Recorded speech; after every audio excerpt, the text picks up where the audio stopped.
ụmụnne m na ụmụnna m elọta ọnọrọ n'okpukperechi ọnwa nọ nwaanyị mba nọ awụchasịala na m ndị m tụrụ bịa taa wụ ụmụnne anyị in diaspora, ụmụnne anyị ndị ka nọ ala bekee ọnwụnụ ka ntụbịa otu ihu anyị dị n'iche n'iche, otu a ka agwa anyị dị n'iche n'iche, otu akwa ka obi anyị dị n'iche n'iche. Ọ wụrụ na ịnwe okorobịa na ala bekee gị chọwa nwaanyị ga-alụ, achọla nwaanyị based on ihe ndị enyi gị gabigara. Ị nọ na ala bekee, ị nọ na Nigeria, ebe ọbụla ị nọ, gị pụta ịchọ nwaanyị, gị bido mewe mmefere, bido zewe ụfọdụ ihe zefere, gị chọwa nwaanyị ga-alụ based on ihe your neighbors, your friends, ndị mara, your relatives, ihe ha hụrụ na marriage, ihe ha gabigara, ọwụ ebe ha gara aga lụrụ nwaanyị, ikekwe ya wụrụ ajọ nwaanyị. Gị n'ihi gị filie na ụmụ nwaanyị niile si n'obodo ahụ na ha wajụ nwaanyị, gị pụtazie gị so nwa ihe ga-eme ka ị lụọ nwaanyị ebe dị otu a. Hello, tụrụ ntị n'ala. Ikekwe enwetere nwaanyị ọ gị ji aka n'ọhụ nwaanyị na-alụ, gị lụọ nwunye gị, jide gị kpọrọ your wife, kpọfete ya. Egekwele your neighbor or your friends ntị sị gị na gị kpọfete nwunye gị ala bekee ugbo na-enye ya uzo western law against you, chọpụga ga-eji ụlọ awụrụ ka ya ka ọzọ. Ị gaghị ama otu ọ dị na Rome until you visit Rome. Onye na nke ya, onye n'ụlọ ya, gị kwete n'ihi ụjọ ihe ị nọrọ iji ego ịkpọrọ nwunye gị gafee ala bekee, ịkpọrọ ya gị dese na Nigeria, gị nọrọzi ala bekee, ị na-esendịrị ya ego, ị na-emere ihe niile ọ chọrọ. Ugbu a na ihe ị na-arịazi iwu na nwunye gị na-ewe iwe, ọ na-enwe mgbakasị ahụ, na-enwe ihe ị na-emere nwunye gị na-abaghị anya, na-enwe ihe ị na-enye nwunye gị, na inyecha emere ihe niile na ịkpọ ya na fon otoshi asa gị okwu na ị na-alike ya. Brother, asị m ka m gwa gị, don't be deceived. The fact na ị na-akpọ ya n'ahụ na-agbakasị ya pụta na ọ chọọla nwoke ọzọ, ọ na ọhụzi gị n'anya. No,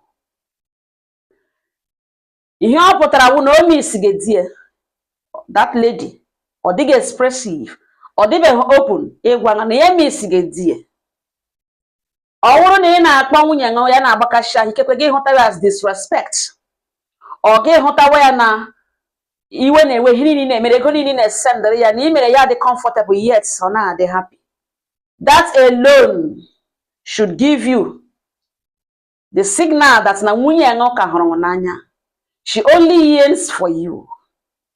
Ọ bụrụ na ị nọ ala bekee gị kpọọ nwunye gị mgbe niile jolly jolly, ya dị all happy, ịkpọ ya si baby, ya enye gị information, nye gị kọrọ gị ihe mere na otu o shiri mee, details of ihe mere nụ happily. Ihe a nwaanyị na-ahụbe anya gịnị ya anọbe for more than 1 year, 2 years, 3 years ịhụbe nwunye gị. Ihe a nwunye gị na-ejibe anya gị kpọrọ kemgbe 2 years, 3 years ịhụbe ya, mana mgbe niile gị kpọọ ya phone, ịkpọ ya na call, ya dị very happy, ya ọtago, ọ naghị egosi gị iwe, ya even ihe metere ya ebere, gị kọchara ya ọ na-achị ya na phone. Hello nwanne m nwoke, you should be worried. Ị kwesịrị ịdị worried ka ị nwee ike lọta bịa mark your territory, possess what belongs to you fully, mara ihe megere na otu o si na-eme.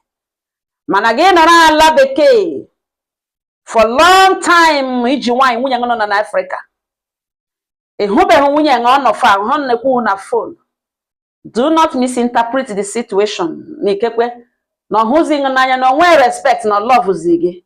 The love is there, kama that love ọ gaga through a lot now. There is need for you to come back, and before you come back, let her know that both of you feel the same. Gwa nwunye gị na ọ dịrị gị izi ebe ị nọ. Let her not get the impression that you want access to any woman you like. Then when they here like a piece of furniture. Sometimes the night is long. Mgbe for the ihe na-eme nwunye gị iwe, ikekwe nwere friends o nwere neighbors, chije ya ahụ di ha ka ha drive rolo, ha gụrụ eko gị n'ogbe ma ha gụshie ya from inside di na nwunye alakpuru. Sometimes agụrụ ịkọ asịrị, because mgbe ụfọdụ ọ na-agụ agụrụ di nghọlọta like this, gị kọrọ ihe niile mere na otu o si mee, ya akọkwara na ihe mere ebe oshi. Agụrụ ahụ na-agụ mgbe ụfọdụ. Ị chọrọ ịhụ di gị like gị na-ele nwoke, nwe ya karịrị the beauty of a man's presence in the house. the beauty of your husband stepping out of the bed. Gini ya abono. Ikekwe buru ụzọ tete. Mepe anya gị say good morning sweetheart. That's good morning. Yeshi na bed ritual. Gini eledzige man yeshi na bed ritual. Ọ na-enye ọṅụ. One they feel protected. So through the night, ye hira with her husband by her side. Ihe asore ihe nwunye gị na-miss. Mgbe ụfọdụ ọ na-agụ nwaanyị agụrụ ịpụta ote ya sị elehe m ga-eshiri di nna. Elehe m ga-eshiri ya na. Ọ na-like ofe nsala, ọ na-like ofe ọha, ọ na-like ofe egusi. Ka m shiere ya ofe. Like gị na-aba n'ime ahịa, gị baa n'ime ahịa like with all joy na ịnọ n'ime ahịa ịzụ ihe ị ga-eshiri di nọ. Ihe nwunye gị na-emiss. Nwunye gị na-emiss cuddling like n'abalị ikekwe egwuregwu ka o hite ụra ya ahụ onye ga-akọ ya aka n'otele kwa rọta ya aka na mee ya akpara tete ya achịa. Mgbe ụfọdụ ya ahụ onye ga na-arịa something even though nọọsụ achọkwa ma ha erukwe ya n'obi mana o megakwa achọkwa ọ na-emekwe ya na-adeketekwe ewere ọnụ nsuye n'ọnụ ya ewere aka rapụ n'isi eme ewepụta ha ọnụ sụ ike arụma ya lasha ha kwa ihe ndị a ihe nwunye gị misiri. Mgbe ụfọdụ nwunye gị na-eme isi mgbe ụfọdụ ọ na-agụ agụrụ di gị lọta ya sị na ya dị tired na ike gwụrụ ya na isi na wee gị ga-emetụ ya aka n'isi sichai all stress ị na-agaga aka ị ga-ezukwe dị ike ego ka ị ga-akpakwa akwa jiri tonu nwayọ. Mgbe ụfọdụ inyetụ di na ndụmọdụ show that care physically ihe nwunye gị misiri. Mgbe ụfọdụ ịlọta like this gị lọta gị hụ onye na-ajụ gị ihe ebe ị gara ịnọkwala n'ọdụ ọ gị na-ewu ihe ka naanị gbapụga zụta ihe nga igo mgbe ike dị shọn ịhụ enyi gị nwaanyị ahụ gị hụ nwoke bagatara ụlọ mba dat na ọ dị keshore care mba ọntụ na ọ chọghị ka ihe mee gị mba ọntụ na ọ chọghị iluzu gị ihe nwunye gị mesiri. Ị gaghị anụ n'ala bekee a fill into these gaps. No. Now ọ dị worried is mere reason that na ị ka nọ in the picture ịnụ ya n'obi iwe na-ewe ya mana ọ maghị otu o si eme address these things o mesiri. Now see he dị worried gị bịa complain nwa awụrụ na ị na-emere ya ihe niile na ị na-enye ya ego na ị na-emere ya ihe niile. No, not even money. No amount of money can replace your presence in a woman's life. No amount of money can replace the presence of the woman you love. This is just the truth. Ọ bụrụ na ị na-ala bekee gbadeshi ụkwụ n'ala ike atụla ụjọ na nwunye gị bịa na ọ ga-use Western world law ọ ya emenwe ya ka a na-eme na Rome while ọ onye Afrịka. Mba, ege na ihe ndị ụwa na-ekwu ya wụrụkwara na ị nwere opportunity confirm tiketi na gbarute mgbe ahụ bidoro complain lọta only did at that moment gị lọta gị mara ihe dị wrong gị lọta gị kọdụla ịlọta gị sit ya down enwe ihe mebiri n'ime isi gị mejie ya ole ihe ị ga-eji emejie not ike na-akpọ not ikpo meeting not report not ịga any other place ịga kọsara pastor or not ịga kọsara your brother your mother your parent. No, ị ga-reset ya with okwu ọnụ isi tie nwunye gị down gị sị ya sweetheart, do you know the pain I go through every day? The pain that I'm a married man yet to see my wife, to lay hands on my wife, yeah, dream difficult or dream easy. Some nights I go nwunye m ga na-agụ m but she's not there with me. Nwere m ndidi tim na ekpere akashie m ike ihe m na-eme ịmana otem shi n'akụkụ ga ọ dịghị izi enwe ebe ọ dị izi ihe niile m na-eme ka m mee obiọma akashie m ike chukwu na m ebere next plan m nwere witi ịga akwụkwọ ka m nwee ike mee gịnị kpọfete nọ because otu agụrụ gị si agụ m ọ dị too much. Some nights I'm a man, I need a woman, I need my wife by my side. Man, I know I'm there to look for money. I'm not right here, you know, Nigeria takashiri imi na anya. Ine were me we na enye m nsogbu.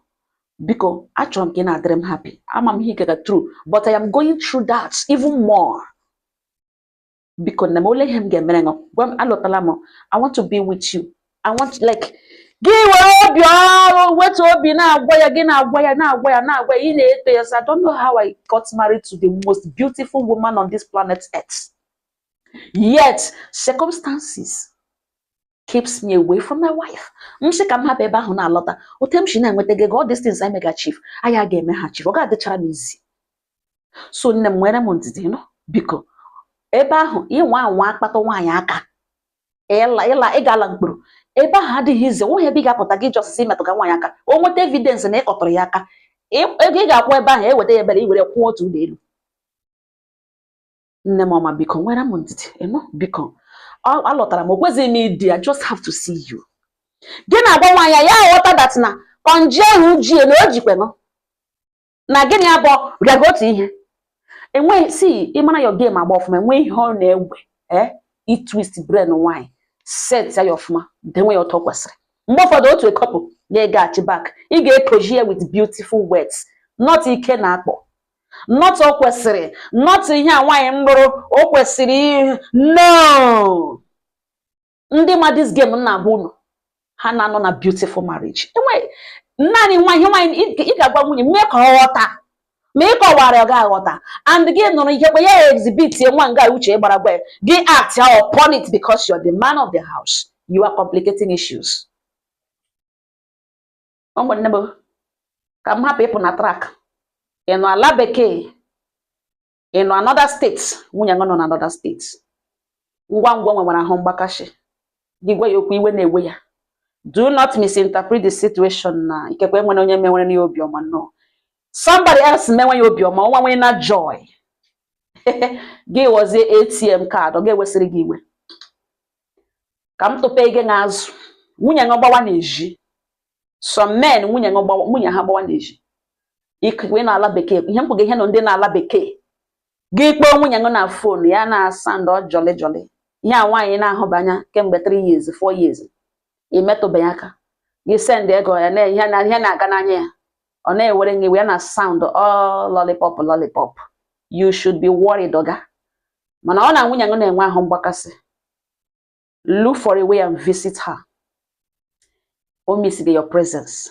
Don't misinterpret the situation biko ihe m ji ekwu ihe n'ugbo enewo cases dị like this na-abịa na my table steady enwere ke mụ na ya nọ on this matter this same thing m gwara gị ya sị na echekwele Chukwu emekwele na ebere ya eru ebe 3 weeks ago ya wọchashịa ọ sị ihe nwunye ya na nwunye emere n'abalị ahụ ihe jọ na-ekwu na nwunye chọrọ iji ọnụ erie ya like rie ya erie ka ji mgbaka ya hụrụ how much this woman misiri ya na nwaanyị mba nọ nza ya si send na ya ga-akpọ nwunye ya apụ na enweghị ike idesa nwaanyị ege na Nigeria obodo ebe achọpụga ya na snow ya nwụọ dị ya o bulala ozu ya na enweghị ike ime ya na enweghị ike ime na nwaanyị nụtara na ya kpe mgbe ụfọdụ ga-epi mgbe ụfọdụ na-agbara ya mgbe ụfọdụ na-akparị ya na ozugbo ya lọtara all those insults arrogance na change automatically na mmụta nwunye shebaga n'ime okwedị ya ahụ na nwunye ya tọtara ya mee